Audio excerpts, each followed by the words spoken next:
Hi everyone, it's Scott Blumstein, Mr. Ramrod 2017, and we are on location at my friend Ryan's house, and I want to introduce you to my friend Ryan. Hi. This is Ryan, and we focused on his harness, and we're going to do a plug on the company, and it's called, tell me about it. It's Cockeye Kink.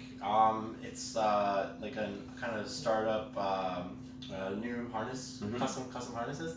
Can I show the back? Sure, absolutely. Okay. This is kind of neat. So you can get custom back plates made for them. So like this is like it's like water edge or water laser cut or whatever. I don't know. But so the front, like you can get anything put on like the. I've seen bears and guys with cigars, like really even covers. Yep. I've seen boots. Company president was at the Cigar Social, and that's when I first saw his product. And are you familiar with the turnaround? Like if someone would order it and how they go about ordering it? So you can order them directly on cockeyekink.com, but I'm not entirely sure about the turnaround time. Okay, mention Ryan's name, it'll be like a day. Yeah. I know Ryan /HungerFF. So the reason that I wanted to do this video is I've known you a long time. I've been a fan of yours, and there's a couple of aspects of you that I want to talk about and share with my audience. One of the things that I wanted to ask you about is we had lunch a while back, and you had told me that your butt is magical. Did I say that? You did say that, and so I wanted you to elaborate on that. It's not. I would say it's more like a magician's hat. Like how much can you put in there? Okay. So I don't know. I mean, like one thing. I mean, people kind of know me as I'm very out and I guess outspoken or not. I'm not shy about the fact that fisting has been like my main gig for a minute.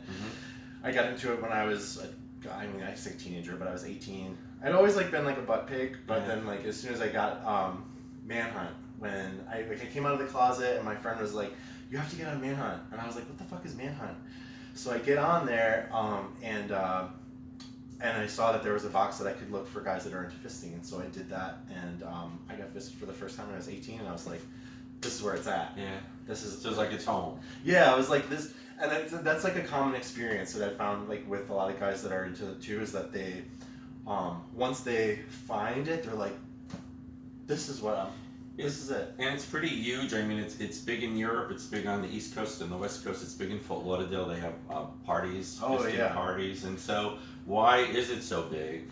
Well, I think that it's become. I mean, it's becoming more mainstream. Like it's becoming less taboo to say that you're into fisting. Yeah. Like, and I think I'm not the type to take credit for things like that, but I think that there's guys like me or lots of other amateur guys that post videos or do fisting content on the internet that we make it. It's no longer like what it was like where in like the 70s, 80s, like all those old school pornos where it was always just like guys that kind of it wasn't much older guys or kind of just like out of shape or just like whatever. So it wasn't appealing? It wasn't necessarily appealing, and it was sort of like not like you're like, oh, like I like fisting, but I can't really identify with these guys. And so then there's people, the demographic of guys that were interested in it became a little bit more accessible, and now I feel like I go on Scruff and I'm very open about what I'm into, and I get messages from people that I'm like, they're like, oh, like I'm into fisting, and like I'm like cool. It's like there's like a lot. It seems like it's a much bigger community now than it used to be. When they contact you, are they looking for advice? Are they looking for hookups? Are they just wanting some reassurance that there's other guys like them out there that have the same interest? Both. I mean, like I run a big social network or like a Facebook group for fisters. What's it called? Fantastic Friends. Okay. With 2 F's. Everything's double F. My phone it autocorrects like so many words with capital double F's. Like I'll just write something and then it'll be like autocorrect. So like it'll fix it. Does it know? Yeah, and well, just because I joke around and put double F's in a lot of crap. Yeah. So. But yeah, Fantastic Friends. It's a private, like a secret Facebook group. And you'd have to ask to be. Yep, me or any. We have like 2,500 members, and so there's like a lot of guys. I started that last year. Wow. It's just like a way to kind of connect guys. I have 5 friends. Yeah. One of them is right here too. I love that.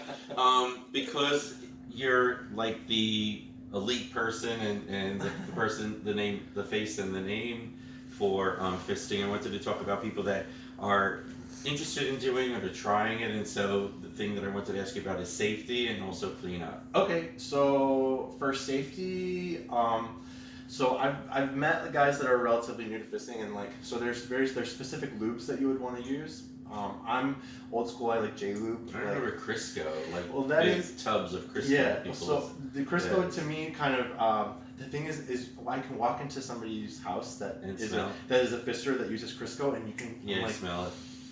I'm like, because once it goes through the dryer, once the sheets go through the dryer, they don't lose it. They don't lose it. It smells like baked on Crisco. It's gross. J-Lube is just like, a lot of people don't like it because they use it to birth cattle. So I buy it from a veterinary supply company, and it's like I buy it by most guys aren't like, I buy it by the caseload. So like I'll get like a 6 or 12 pack because she's a whore. So like, but then so you want to use the J-Lube because it's so much slicker. Yeah. And it's the big thing for safety too is I always try to tell people, because they'll come to me and they'll be like, well, I really want to get into fisting and I want to take it to the elbow, or I want to do doubles. And I'm like, it's not a race. Yeah. It's not a race. Like, it is about, like, you know, you might see, like, you might fetishize or eroticize what somebody else can do on the internet. Yeah. But if it feels good to you, like, who cares? Yeah. Like, you know, I didn't start overnight. It didn't happen overnight for me. It didn't happen overnight for anybody. So like, and doing it, you should be able to do everything. Like, you should be able to engage in it sober. Like, well, poppers, like, you know, because if you're not connected to your body, you can really hurt yourself. Right. And your nails. So does poppers count as? I don't consider. I'm in the gray area. I'm in like that, like kind of like a lot of guys will look at poppers and consider it like drug use, but for me it's not. For me, I mean, I'm not huffing poppers alone in my house at night, so it's like I use them for fisting, and it does make a huge difference. So fingernails, they have to be no rough edges. They have to be short. You don't want big long fingernails to scratch the internal and cause internal. Because that's happened to me before, where I've had somebody that had like nails and he scratched the hell out of my insides. Do they use latex gloves or? You can use latex gloves would prevent you from. I mean, like sometimes you could use either that, or if you have like a hangnail, you could put like liquid Band-Aid on it, and that would prevent it from for the top, like getting like an infection or whatever. You can use gloves. I'm not a huge fan of gloves, but that's just because I don't like the way they feel inside me. But if I'm a topping, I don't care. I'll use them for if the bottom prefers it. That's fine. How do you know if you do get hurt, if someone does scratch you or? For like, I can only speak from like my experience, and like, so my experience, if there's any blood with me, I know that there's something wrong. Because I don't bleed like at all. And so if I do, I'm like, okay, something's wrong. And but there's if you have like a serious internal issue, you'll start to feel like if you have say a perforation or something like that, which can happen if you're using toys that are too big or rough or not enough lube.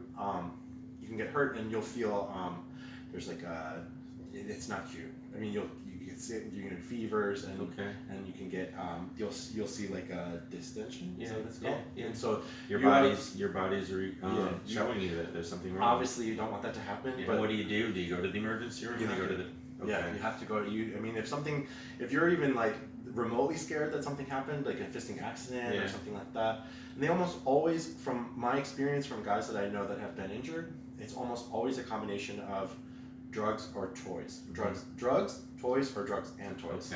So it's like, if you're connected to your body and listening to what feels good and not. So the thing is, like, I think about with toys, toys don't know they're gonna poke through a wall. That's right. Your fingers, you can feel like, okay, I'm not gonna ram through this, but a toy is just like, not gonna listen.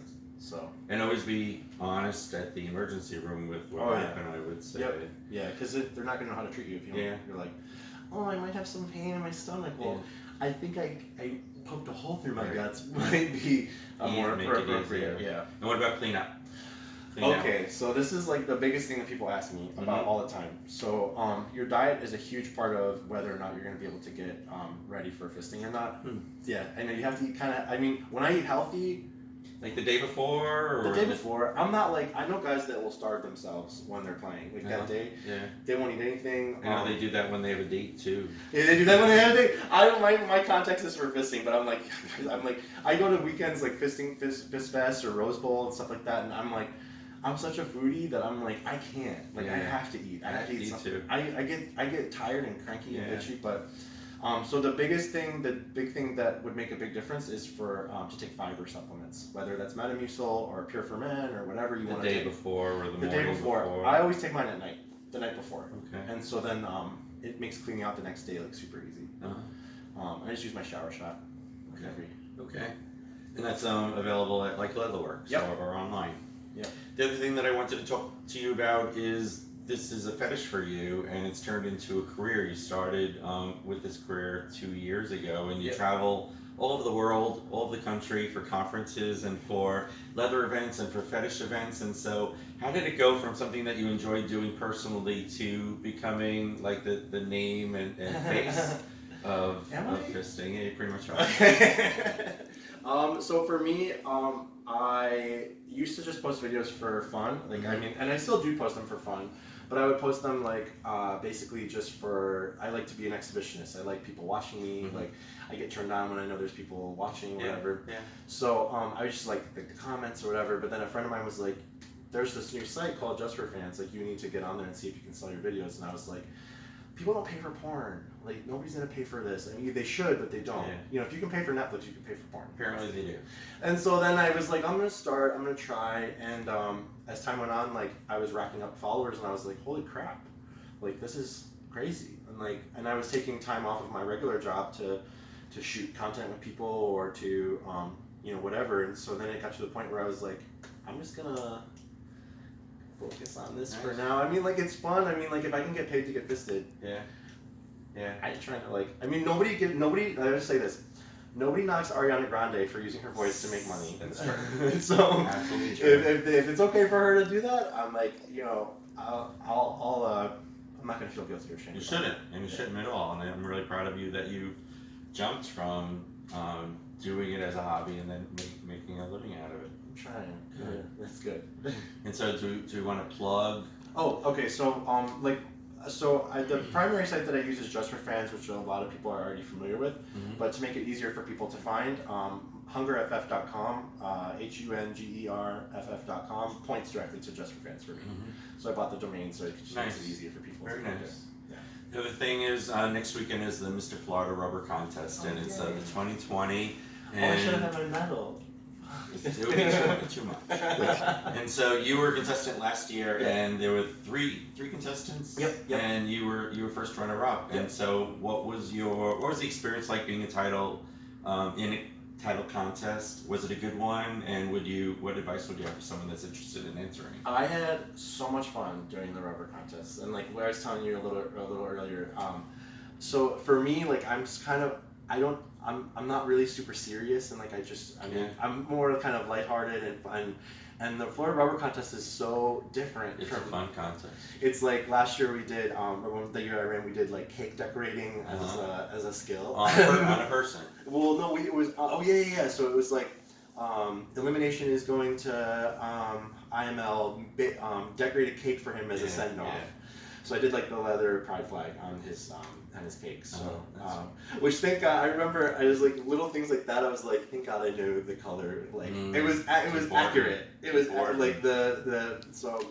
I took that part I took pretty serious. But then like the props, like the grab bag and stuff like that. So I think that advice I would give would just be to just go in and be yourself and have fun. Yeah. And just like don't take it. Like when I didn't win, and I went in there to win, but when I didn't, I was happy for James. Yeah, he did a great job. Yeah, and hi James. Yes. We'll see you next weekend. He was amazing. So. So come out to the Leatherworks Dungeon for the Mr. Florida Rubber Contest. It's next weekend and it's at 9 o'clock. I want to do a visual walkthrough with you. Okay. We're going to the Leatherworks Dungeon and they're having a hanky party. Oh yes. And so we're going in there and there's 5 slings set up, and there's a person in each sling. What would one do to make their butt stand out from the crowd?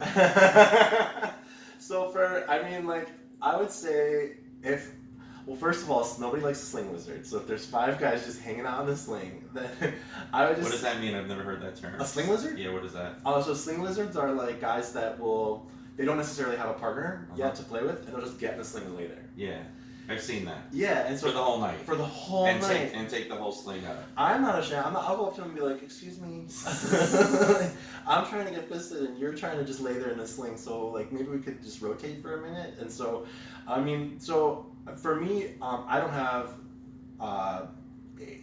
age hang-ups, race hang-ups, body type hang-ups. For me, it's about energy. Like if they, because some of the best fisting experiences I've had in my life have been with guys that you wouldn't consider traditionally attractive. Yeah. And so, but you know, the energy was just so good and so fun, and the sex was just crazy. Yeah. So I mean, like I, for me, it's about just connecting and having a good time. Yeah.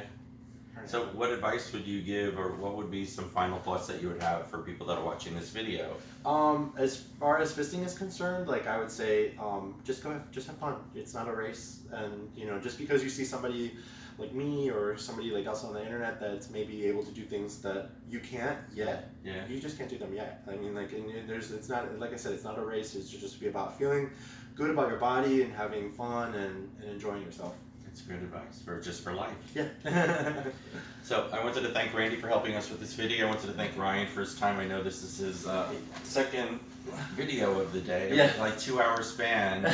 Do a quick plug for your website and for yourself, and then do a quick plug for the harness. So the website that I run, it's hungerff.com. I update twice a week. It's $9.99 a month. You get about 80 minutes worth of content a month. There's 350 videos that are already active, so you get like a huge. You get the backlog. You get the whole backlog plus 2 videos a week. Wow. And then so that's there.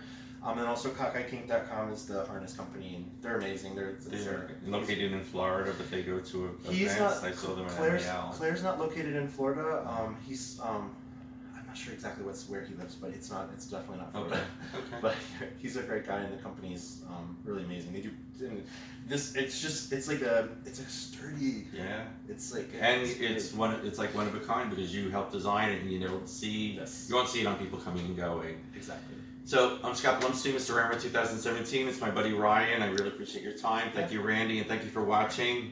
Bye, everyone. Bye, guys.